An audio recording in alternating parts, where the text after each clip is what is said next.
I married my husband last weekend after about a year of planning. The ceremony went off perfectly, even with kids in the church. The formal photos weren't delayed. No one got intoxicated and wrecked anything. No one insisted on bringing their emotional support goat. The only hitch was that my in-laws invited about 10 extra people without telling us. Not relatives or anything, just friends of theirs we didn't invite since we didn't know them. I did notice them at the ceremony, and it wasn't until the reception that there were issues. There was no seating for them. Our best man and groomsmen found a folding table and chairs for them to sit at. There was food. We went with a buffet. But since we sent people to eat by table number and they didn't have a number, they were sent last after everything had been picked over. My in-laws were embarrassed that their friends were being treated that way. I very politely asked them what they expected when they invited people without telling the people planning and paying for the wedding. They said we needed to apologize for their treatment. I said I would, but I would also explain that they hadn't actually been invited. If they wanted their guests told anything else, then they had to go explain. They're upset with me. My husband has my back 100%. I think I could have been more gracious, but I also think it shouldn't have fallen on us to deal with it. Am I the idiot for telling my in-laws it was on them to explain to their guest why there weren't any places for them at my wedding reception? Who the heck invites 10 extra people to a wedding on their own initiative and then wants you to apologize for a lack of a place to sit? You were indeed extremely gracious and polite, not telling them that they must be completely mad. Wow, the entitlement of your in-laws is amazing.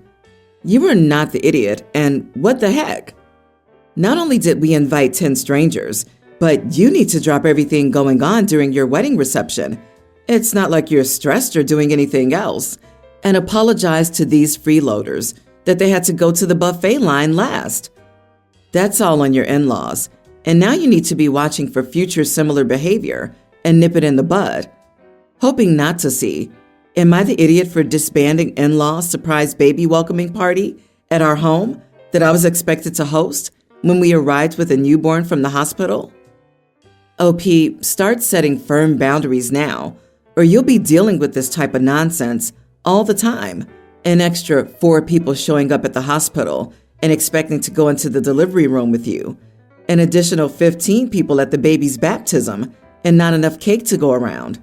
Showing up at birthday parties with friends in tow and expecting you to be gracious about it while dealing with all the relatives you did invite and the 8 screaming sugar-high children. Stop this entitled nonsense now.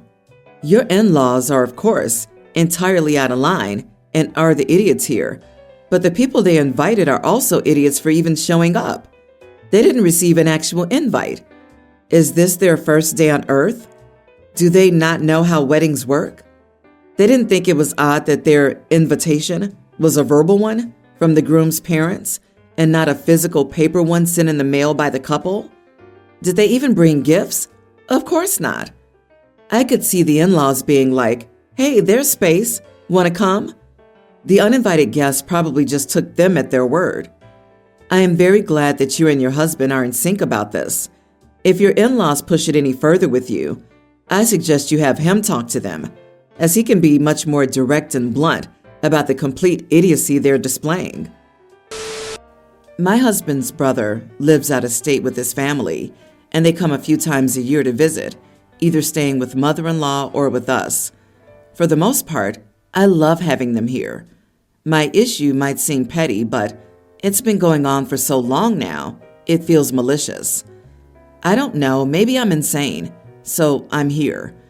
So we have a bathroom in the foyer where I keep my good towels meant for hand washing and to look pretty. A couple of years ago, when we first started this again after the global issue, sister-in-law went into that bathroom instead of the guest bath stocked for her family and would use these towels to clean off her makeup, leaving black stains all over them. I didn't even realize this until after they left because she'd stuffed them all in the laundry basket and then replaced them. The next time they came, I made sure to stock their bathroom with plenty of other towels and said that these are for drying our hands only. I made it a thing where I was showing the kids, but made sure she heard.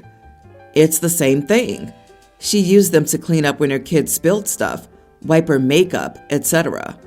I went to Target, bought a bunch of small towels, and said to brother-in-law, "Feel free to use these."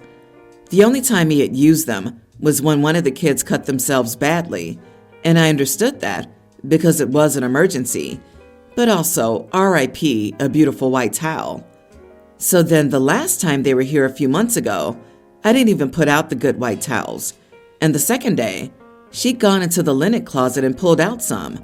She said she won't get the makeup on them, but that all the other towels irritate her skin.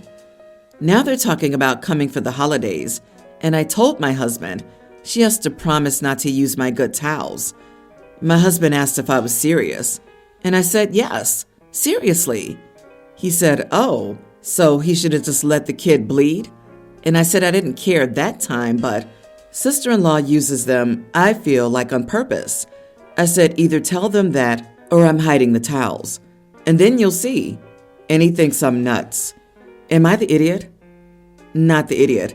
At this point, either it's malicious or she has really sensitive skin and expects to use your good towels instead of supplying her own.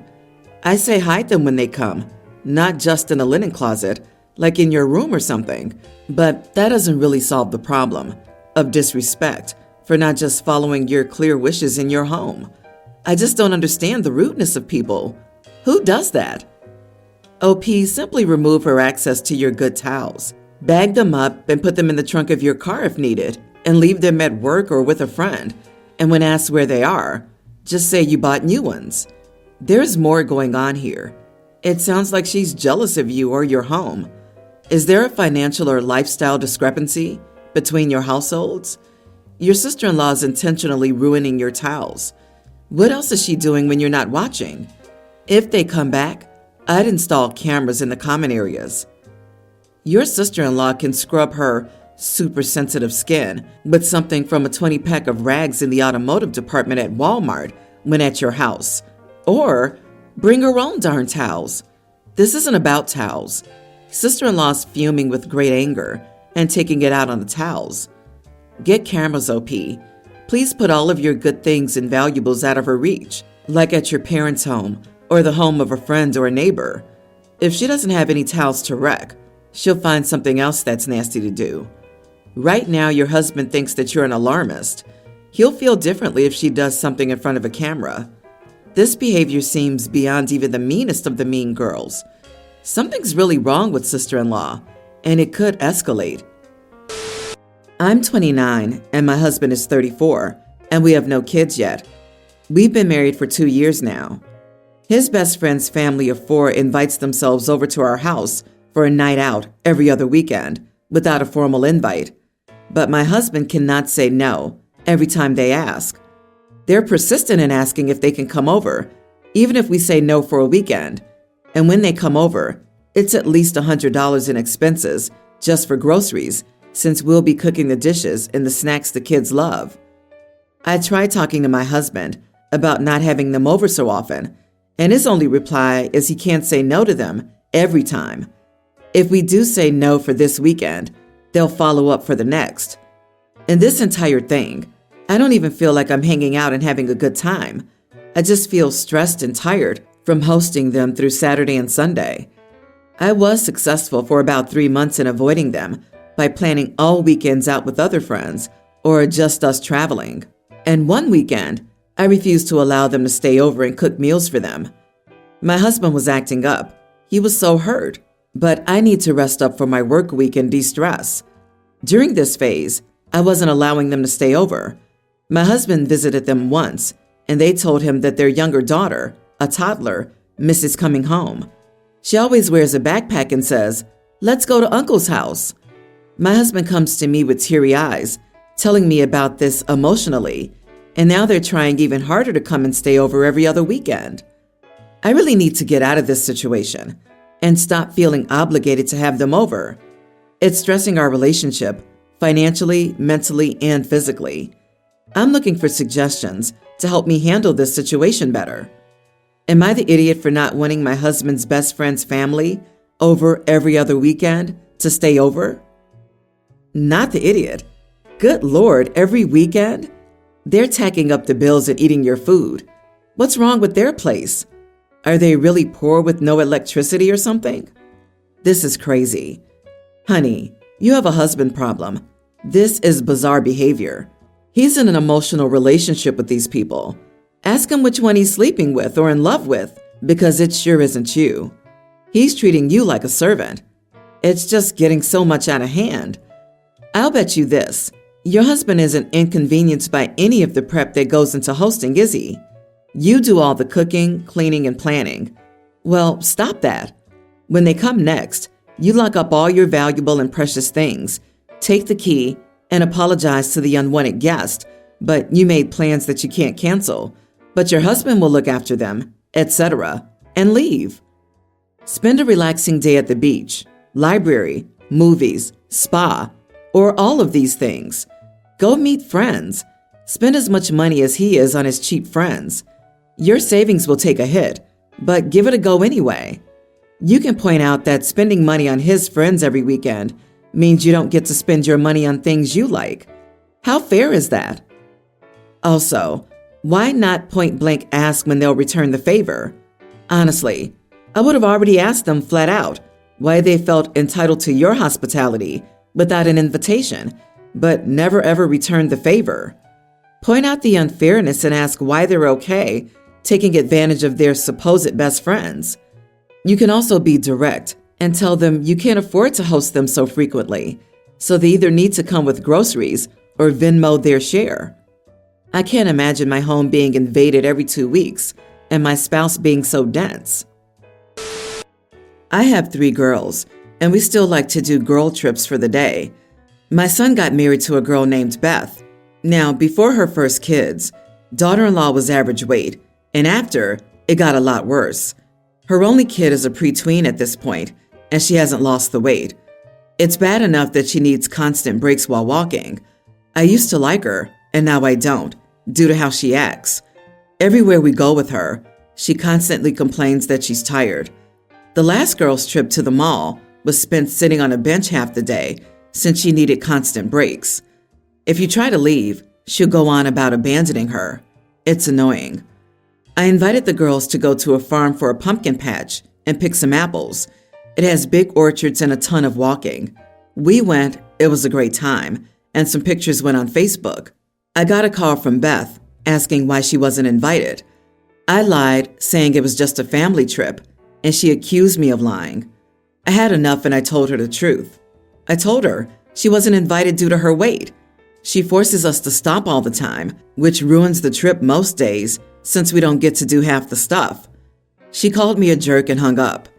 I'm getting texts from my son saying to apologize, but the girls are on my side and sick of having trips ruined since we have to wait for her all the time. Edit.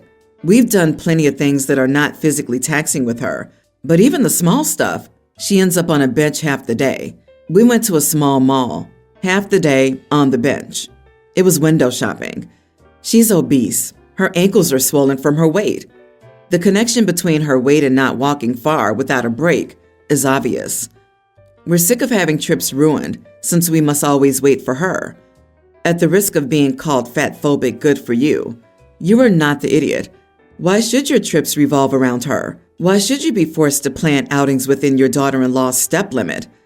Finally, you're free to only invite your actual daughters to things too. You aren't blocking her from any family gatherings. She just got blocked from this one, which I hope is the first of many trips you and your daughter have been putting off for her sake. Get out there and see the world. It's lovely. Personally, I would be extremely annoyed with anyone who asked why they weren't invited when I just wanted to do something special with my daughters, and then accused me of lying. Nope, I can understand your response. Beth pushed too hard, so you pushed back. That's on Beth. Beth was trying to guilt you. Her attitude more than her weight will keep her excluded, but I hope her child isn't being left out too. Did you say it was about her weight? You are the idiot. Beth's problem is physical fitness and stamina.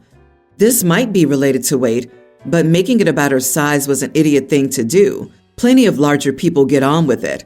You should have said that when you go out, she needs a lot of rest and doesn't enjoy physical activities, And while you've often compromised, you didn't intend to do it with this activity. Therefore, she wasn't invited. Instead, you've made it about appearances, which I suspect is also part of the problem for you. My nephew, teen, recently came to visit me in college.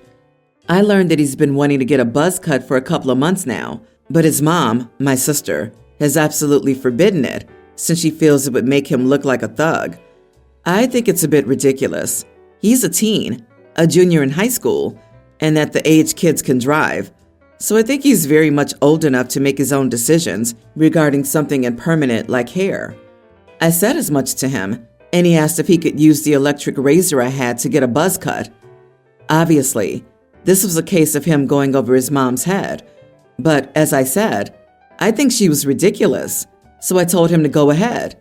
He did so, and the result looks pretty good. My sister called me when he got back home, freaking out, saying I had no right to supersede her authority and make that decision for her. I told her she was right. It's not my decision, but it's not hers either. He's almost an adult and can make choices about his hair. It's not as if I gave him the go-ahead to get a tattoo, a nose ring, or even dye his hair an absurd color. Beyond the simple fact that he should have the autonomy to make the choice, his choice isn't bizarre or irreversible and won't cause any problems. It's just a buzz cut. She got angry and said I had no right to let her kid do what she forbade, but I pointed out that she was controlling. She hung up and posted on our family group chat what an idiot I was. Her husband and the rest of the family mostly agree with me that it's just a buzz cut and not that deep, but her intensity makes me wonder, am I in the wrong? Am I the idiot? It's hair, for God's sake. It'll grow back. He's a mid-teen, almost a legal adult, and his mother's still dictating how he can get his hair cut? Absolutely in no way, shape, or form are you the idiot. Your sister's being ridiculous. In 2 years, your nephew will have the autonomy to make much more life-changing decisions than how to cut his hair. For example, he could join the military where, gasp, you have to have a buzz cut. Not the idiot. Your sister needs to get a grip. This woman has many disappointments headed her way in the next few years as her kid hits 18 and blithely does as he pleases, including cutting her controlling butt right out of his life and probably rebelling aggressively against everything she's ever told him not to do. Controlling your kid just postpones all the stuff they want to do until they turn 18 and doesn't stop them from doing it ever. I agree, but OP didn't need to get in the middle of this. The nephew cut his hair using OP's supplies, so I don't see why he couldn't do this at home or at a friend's house. If OP didn't want to cause drama, they could have always said, I fully support your right to make your own decisions about your hair, and to be fair, you don't need your mom's permission to cut your hair. You can just do it. But can I ask that you wait until you're home? You know it'll cause issues between me and your mom if it happens here, and you can just as easily do it at home. The fact that it didn't happen this way makes me think OP was trying to stir up trouble.